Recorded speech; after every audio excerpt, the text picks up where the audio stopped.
You may be wondering, what is a drop shadow? So drop shadows give the impression that a layer in your Photoshop project is hovering and casting a shadow. So here's how to add a drop shadow in Adobe Photoshop. So the first thing you want to do is to create a convincing photo composite.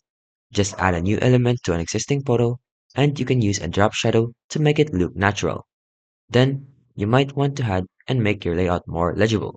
By adding drop shadows to text, it can help it stand out from the background for easy readability.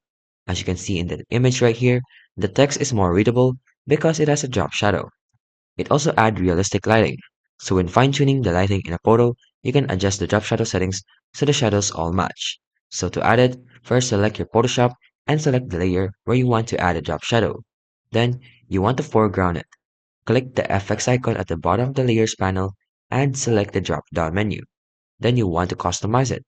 In the Drop Shadow Layer Style dialog box that opens, select the structure and quality effects you want for your shadow. Then lastly is to apply it. Just click OK to apply your changes. And by doing so, you can add punch up for your product photography, creating an image for a product sale, and add a drop shadow to make it look more real. If you like this video, don't forget to like, subscribe, and turn on the notifications